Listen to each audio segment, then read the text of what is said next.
평화가 오늘 이 시간 가운데 함께 하시기를 간절히 소망합니다. 소설을 지나서 대서를 향해 가고 있습니다. 대서가 다음 주 월요일 22일이 대서라고 합니다. 옛부터 대서에는 염소뿔도 더위 때문에 녹는다라는 그런 말이 있다고 합니다.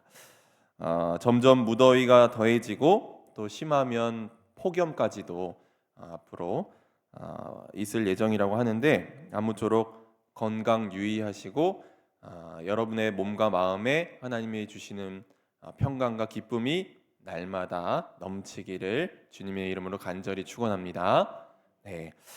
인간이라는 존재는 근본적으로 유한함을 가지고 있습니다. 작은 변화에도 큰 영향을 받는 게 인간이죠. 쉽게 생각해서 우리가 작은 날씨의 변화에도 굉장한 영향을 받습니다. 더우면 더워서 힘들고, 또 추우면 추워서 힘든 게 우리의 모습입니다. 작은 날씨의 변화에도 큰 영향을 받을 수밖에 없는 유한함, 다시 말하면 연약함을 가지고 있는 게 바로 우리의 모습입니다. 몸을 가진 인간, 특별히 인간은 시간 속에 사는 존재이기 때문에 유한하다고 말합니다. 몸을 가진 인간이 모두 죽음이라는 한계 앞에 설 수밖에 없기 때문에 이 시간 속에 사는 인간은 유한할 수밖에 없다는 것이죠. 어느 철학자는 죽음이라는 알지 못하는 세계 때문에 인간은 불안할 수밖에 없는 존재다라고 그렇게 이야기했습니다. 성경에서도 인간의 기본 정조를 불안이라고 이야기합니다. 창세기 4장 말씀을 보면 가인이 자신의 동생 아벨을 죽이고 에덴을 떠나서 에덴의 동쪽 땅인 놋 땅에 거주했다라고 그렇게 기록하고 있습니다. 놋이라는 말은 떠돌아다니다, 방황하다라는 의미를 가지고 있습니다. 그러니까 이것은 죄로 인해 하나님으로부터 멀어진 인간의 존재는 근본적으로 불안할 수밖에 없다라는 것을 보여주고 있는 것입니다. 오늘 본문 7절 말씀에서도 이렇게 불안하고 연약한 존재인 우리의 모습을 질그릇에 비유하여 설명합니다. 당시 고대 시대에서 가정마다 가장 흔한 그릇이 질그릇이었습니다. 질그릇은 뭘로 만들었죠? 흙으로 만듭니다. 은이나 금이나 철로 만든 그릇들은 망가지거나 우그러지면 다시 불에 넣어서 그것을 쓸 수 있습니다만, 질그릇은 흙으로 만들어졌기에 한번 망가지면 다시 쓸 수가 없습니다. 매우 약한 것입니다. 그러니까 우리를 질그릇으로 표현한 이유는 인간이라는 존재가 망가지기 쉽고 또 손대면 톡하고 깨질 것만 같은 그런 연약한 존재이기 때문입니다. 여기 계신 분들을 보니까 손대면 톡하고 깨질 것만 같은 가녀린 그런 분들이 아닌 것 같습니다. 여러분들은 그런 분들은 아니고 믿음을 갖고 있기 때문에 우리가 어쨌든 인간은 그런 연약한 존재라는 거죠. 그렇게 인간은 근본적으로 연약함을 가지고 있고 또 불안할 수밖에 없는 존재이기 때문에 이런 불안을 줄이기 위해서 인간 스스로 이 불안의 대용물들을 찾아다닙니다. 때로는 그 대용물이 권력이 될 수도 있고 또 물질이 될 수도 있고 사람일 때도 있고 또 때로는 쾌락이 될 때도 있습니다. 그런데 이러한 대용물들로 인해서 우리의 불안을 줄일 수 있을까요? 그렇지 않죠. 그럼 어떻게 우리가 이런 불안으로부터 벗어날 수 있을까? 기독교의 초대 교부였던 성 어거스틴은 이렇게 이야기했습니다. 우리 마음이 하나님 안에서 안식할 때 바로 우리의 불안이 사라질 수 있다라고 이야기했습니다. 하나님의 크신 팔에 안겨 있을 때 비로소 우리가 평안함을 얻을 수 있다는 것입니다. 우리 인생을 배를 타고 가는 항해에 비유하기도 합니다. 배가 항구에 있다가 돛을 올리고 가면 처음에는 눈부신 태양과 또 아름다운 바다 물결로 인해서 아주 희망차고 행복한 기분을 느낍니다. 하지만 바다는 늘 잠잠하지 않아서 때로는 폭풍우가 불어올 수도 있고 거친 파도가 닥쳐올 수도 있기에 시련을 겪을 때도 있습니다. 결국은 그 배가 언제 안전해지느냐? 바로 폭우에 있을 때입니다. 그리고 닻을 내리고 있을 때입니다. 하나님의 크신 품 안에 영혼의 닻을 내릴 때 우리는 비로소 불안이라는 인간의 숙명에서 벗어날 수 있습니다. 연약한 질그릇과 같은 몸을 입고 살아가는 저와 여러분이 하나님의 너른 품에 영혼의 닻을 내리고 그 안에서 하나님의 은총 가운데 날마다 살아가기를 주님의 이름으로 간절히 축원합니다. 이렇게 우리가 연약한 질그릇과 같은 존재이고 앞날을 알 수 없어 불안에 떨 수밖에 없는 나약한 존재임에도 정말 다행이고 감사한 것은 우리의 이런 연약함을 하나님은 감싸 안으신다는 것입니다. 히브리서 기자는 대제사장이신 그리스도를 이렇게 표현합니다. 히브리서 4장 15절 말씀, 우리에게 있는 대제사장은 우리의 연약함을 동정하지 못하실 이가 아니요 모든 일에 우리와 똑같이 시험을 받으신 이로되 죄는 없으시니라. 하나님은 우리의 연약함을 알고 계셔서 자꾸만 우리가 넘어지고 하나님의 뜻에 우리가 반항하고 어긋난 길로 갈 때에도 우리를 긍휼히 여겨주신다는 것입니다. 시편의 기자도 하나님의 사랑을 이렇게 표현하고 있습니다. 우리 함께 읽어보도록 하겠습니다. 시편 103편 13절 14절 말씀 함께 읽습니다. 시작. 아버지가 자식을 긍휼히 여김같이 여호와께서는 자기를 경외하는 자를 긍휼히 여기시나니 이는 그가 우리의 체질을 아시며 우리가 단지 먼지뿐임을 기억하심이로다. 아멘. 하나님은 우리를 부모가 자식을 대하듯이 자식을 가엾게 여기듯이 그렇게 대하신다는 것입니다. 그리고 하나님은 또 우리가 단지 먼지뿐임을 티끌뿐임을 너무나도 잘 알고 계신다는 것입니다. 여러분, 바로 이런 하나님께서 우리의 존재만으로도 우리를 사랑하시고 기뻐하신다는 것을 여러분 믿으십니까? 네, 우리의 존재만으로도 하나님은 기쁨을 이기지 못하시고 날마다 사랑으로 우리를 새롭게 하시고 노래하시고 기뻐하시는 줄로 믿습니다. 이것이 연약한 우리에겐 정말 큰 은혜입니다. 저희 딸 하온이가, 저희 딸 원래 가족 얘기 잘 안 하려고 하는데 딸 하온이가 15개월이 되었습니다. 근데 이 아이가 일춘기가 왔어요. 네. 그 자기 개성이 생겼는데 말을 하지 못하니까 얼마나 이제 떼를 쓰고 우는지. 그리고 이 아이가 이제 가장 심각한 것은, 요즘 저희 가정에 심각한 것은 자다가 깨서 우는데 아주 전력을 다해서 운다는 겁니다. 그래서 멈출 수가 없어요. 한번 울기 시작하면. 그래서 이 아이가 밖에 나가선 어떻게 하려고 이렇게 우나라고 생각을 했는데 요즘에 어린이집을 다니고 있거든요. 근데 얼마 전에 어린이집 원장님과 선생님이 저에게 하시는 말이, 하온이가 어린이집에서 그렇게 의젓할 수가 없대요. 그래서 처음에는 이 빈말을 하는 줄 알았는데 하온이가 너무너무 의젓하고 역시 목회자 자녀는 다르다고, 이 하온이 정말 훌륭한 아이라고 막 이야기를 하셔서 계속 이야기를 하셔서 제가 이제 그 말을 믿게 됐는데, 어떤 모습들이 의젓한가 했더니 다른 애기들 밥 안 먹겠다고 막 옆에서 우는데 자기 혼자 밥을 다 먹고 낮잠, 그 바로 다음이 낮잠 시간인데 낮잠 자는 곳에 가서 혼자 누워 있대요. 네, 이렇게 의젓하답니다. 그리고는 집에 와서 그렇게 스트레스를 푸는 것 같습니다. 제가 이 이야기를 왜 하냐면, 1살짜리 이 아이가 뭐 특별한 일을 한 것도 아닌데 다른 사람에게 칭찬을 받으니까 제가 괜히 기분이 좋은 거예요. 이런 경험을 제가 처음 해봤는데 사실 하온이는 저에게 존재만으로도 너무나도 큰 기쁨인데 칭찬을 받으니까 더 기분이 좋은 거예요. 그리고 나서 생각을 하니까 이런 마음이 제게 드는 거예요. 그럼 하나님은 나를 보면서 얼마나 기뻐하실까? 하나님은 나의 존재만으로도 기쁨을 이기지 못하신다고 했는데 하나님은 나를 보면서 얼마나 기뻐하실까라는 마음이 드는 겁니다.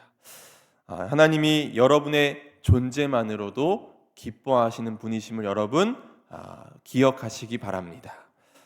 그렇게 반대로 생각해 보면 하나님은 내가 슬퍼하고 절망하는 그 순간에도 하나님은 나와 함께 아파하시고 그 누구보다 슬퍼하실 것입니다. 왜냐하면 하나님은 나의 연약함을 아시고 나를 긍휼히 여기시는 분이시기 때문입니다. 그래서 하나님은 나의 작은 신음소리에도 응답하시고 나의 작은 신음소리를 기도로 들으시고 우리 삶에 개입하셔서 역사하시는 분이신 줄 믿습니다. 여러분, 하나님이 이런 분이라는 것을 우리가 믿는다면 오늘 내 앞에 어떤 역경과 고난이 있을지라도 문제가 있을지라도 낙심할 이유가 없습니다. 두려워할 이유가 전혀 없습니다. 그러한 문제들을 담대히 이겨나가야 하는 줄로 믿습니다. 저와 여러분에게 이러한 담대한 믿음이 있기를 주님의 이름으로 간절히 축원합니다. 오늘 본문 말씀은 이런 믿음을 가지고 있는 이들이 역경과 고난 앞에서 어떻게 살아가야 하는지를 보여줍니다. 여러분, 사도 바울이 어떤 어려움을 겪었습니까? 바울 사도는 사도가 된 이래로 한 번도 편한 날이 없었습니다. 고린도후서 1장만 봐도 잘 알 수 있습니다. 고린도후서 1장 8절 말씀을 함께 읽어보도록 하겠습니다. 함께 읽습니다. 시작. 형제들아, 우리가 아시아에서 당한 환난을 너희가 모르기를 원하지 아니하노니 힘에 겹도록 심한 고난을 당하여 살 소망까지 끊어지고 그가 당한 환난이 얼마나 극심했던지 너무 힘에 겨워서 살 소망까지 끊어졌다라고 그렇게 이야기합니다. 바울의 삶을 돌아보면 그가 복음을 전하다가 매맞고 또 감옥에 끌려가고 또 굶주리고 믿었던 이들이 배신을 하는 아픔의 시간들도 참 많이 있었습니다. 그의 삶이 평탄하지 않았음에도 예수 그리스도의 마음을 품고 살아온 바울은 자기 생의 비밀을 이렇게 밝힙니다. 6절 말씀, 어두운 데에 빛이 비치라 말씀하셨던 그 하나님께서 예수 그리스도의 얼굴에 있는 하나님의 영광을 아는 빛을 우리 마음에 비추셨느니라. 아멘. 예수 그리스도의 얼굴에 있는 하나님의 영광을 아는 빛이 우리 마음속에 비춰졌다는 것입니다. 하나님의 영광을 아는 빛, 이것이 바로 보배입니다. 예수 그리스도를 통해 계시된 영광스러운 복음, 우리는 그분 안에서 하나님의 영광스러운 빛을 볼 수 있습니다. 이 빛은 죄로 인해 죽을 수밖에 없는 우리에게 비춰진 은총의 빛입니다. 바울이 다마스커스로 가는 길에서 하나님의 은총의 빛을 만나서 완전히 새로운 사람이 될 수 있었습니다. 그러니까 바울은 은총의 빛으로 말미암아 사망의 음침한 골짜기를 다닐지라도 그가 길을 잃지 않을 수 있었고 순환의 어두운 골짜기를 다닐지라도 그가 흔들리지 않을 수 있었다는 것입니다. 은총의 빛과 만났기에 바울은 빛에 속한 사람이 되었습니다. 그러므로 바로 이 하나님의 은총의 빛이야말로 질그릇에 담긴 보배입니다. 우리의 존재는 불안하고 연약하고 하찮은 질그릇과도 같아도 또 때론 죽음과도 같은 한계 앞에서 우리가 유한함과 무력감을 경험하지만 이것을 이기도록 하는 것은 우리에게서 난 것이 아니라 하나님의 능력으로 하나님께로부터 나온다는 것입니다. 즉 보배이신 예수 그리스도, 그 은총의 빛과 만났기 때문에 바울은 어떤 고난과 역경 앞에서도 담대히 이겨낼 수 있었다는 것입니다. 여러분, 여기서 중요한 것은 바울이 자기의 힘이나 어떤 다른 것을 의지한 것이 아니라 하나님의 능력만을 의지했다는 것입니다. 여러분, 질그릇에 담긴 보배가 드러나려면 어떻게 하면 보배가 드러날 수 있겠습니까? 질그릇에 담긴 보배가 드러나려면 어떻게 해야 합니까? 어떤 사람들은 보배를 담고 있기 때문에 질그릇이 금이나 은으로 바뀌어야 한다고 말합니다. 여러분, 그렇습니까? 질그릇이 금으로 바뀔 수 있습니까? 네, 금으로 바뀔 수 있었다면 하나님 나라가 이미 이 땅에 임했을 것입니다. 죄송한 말씀이지만 사람은 잘 바뀌지 않습니다. 정말 예수 그리스도를 깊게 만나서 그의 인생이 180도 달라지지 않는다면 바뀌지 않습니다. 저와 여러분도 신앙생활 오래 했지만 아직도 갈 길이 멉니다. 질그릇에 담긴 보배가 드러나려면 결국 질그릇이 깨져야만 합니다. 질그릇이 깨지는 것은 다른 게 아닙니다. 나 스스로 나의 유한함을 느끼고 나의 연약함을 하나님 앞에서 인정하는 것입니다. 저는 이 질그릇이 깨지는 과정이 우리 신앙에 꼭 필요하다고 생각합니다. 내 힘으로는 아무것도 할 수 없구나. 내 힘으로는 인생의 역경과 고난의 문제들을 해결할 수 없구나. 내 힘으로는 주님을 따를 용기가 내겐 없구나 라고 인정하는 것입니다. 오직 보배이신 주님의 능력으로만 할 수 있음을 우리가 고백하는 것입니다. 하나님은 우리가 스스로를 인정하고 할 수 없다고 고백하는 그 순간부터 일하시는 줄로 믿습니다. 저와 여러분의 질그릇이 깨어져서 보배이신 예수 그리스도만이 드러나기를 주님의 이름으로 간절히 축원합니다. 바울은 보배이신 이 예수 그리스도만을 모신 이들이 얼마나 당당하게 사는지를 보여줍니다. 우리 고린도후서 4장 8절 9절 말씀을 우리 세번역 성경으로 우리 함께 읽어보도록 하겠습니다. 우리 다 함께 읽겠습니다. 시작.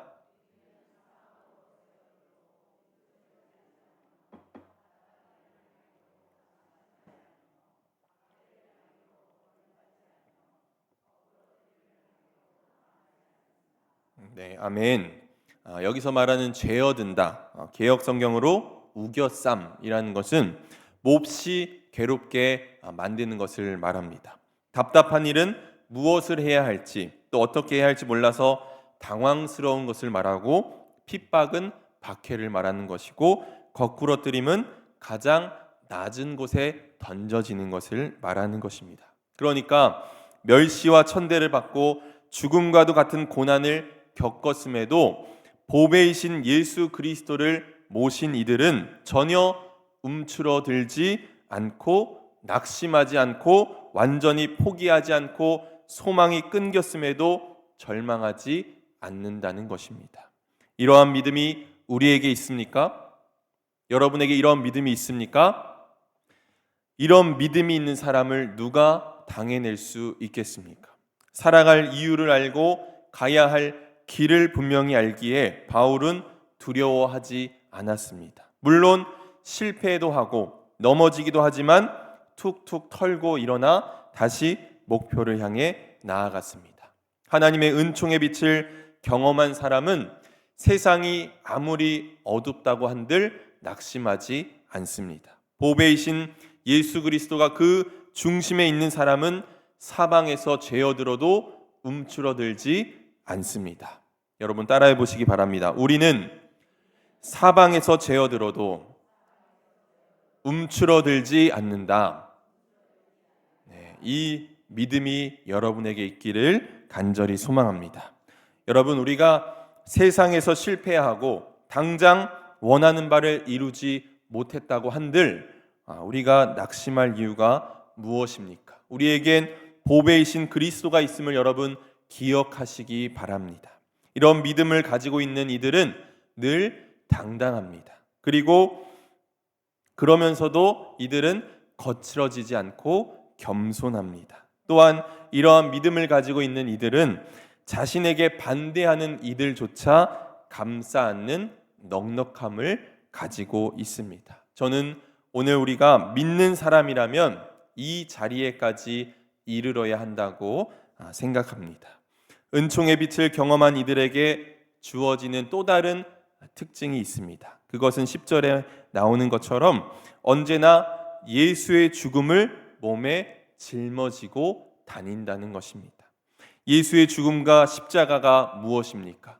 예수의 죽음과 십자가는 모든 사람들로 하여금 생명을 얻게 하는 것입니다. 그러므로 예수의 죽음을 몸에 짊어진다는 것은 십자가의 길을 따라간다는 것입니다. 여러분, 십자가의 길이 어떤 길입니까?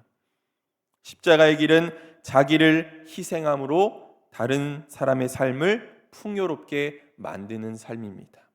다른 이들을 복되게 하기 위해서 내 것을 포기하고 내어주는 것입니다. 어제보다 오늘 더 남을 더 사랑하고 남을 더 배려하고 누군가를 따뜻하게 맞아주고 다른 이들 속에 있는 생명의 기운을 북돋기 위해서 나를 조금 더 낮출 줄 아는 것입니다. 앞서 하나님은 우리의 존재만으로도 기뻐하시는 분이라고 말씀드렸습니다. 그런데 우리가 하나님을 믿는다고 할 때 믿음은 언제나 사랑을 전제하게 되어 있습니다. 여러분, 사랑하는 대상이 원하는 일을 하는 게 사랑입니다. 하나님이 가장 기뻐하시는 일은 예수님이 말씀하셨던 것처럼 생명을 풍성하게 하는 일이 가장 하나님이 기뻐하시는 일입니다. 내가 누군가를 소중히 여기고 누군가의 아픔을 덜어주려고 노력할 때 주님은 가장 기뻐하시는 줄로 믿습니다. 이것이 십자가의 길이고 믿음의 삶임을 여러분 기억하시기 바랍니다. 사랑하는 성도 여러분, 여러분은 예수의 죽음을 몸에 짊어지셨습니까? 예수를 따른다고 말하면서도 스스로를 풍요롭게 하기 위해서 다른 이들을 희생시키고 있지는 않습니까? 우리는 믿는다고 말하면서도 품이 너무나도 좁아져 있습니다. 예수 믿는다고 말하면서도 마음이 좁쌀보다 작은 사람을 보게 됩니다. 그들은 자기중심적이고 자기 문제에만 골똘할 뿐 다른 이들의 아픔에는 무관심합니다.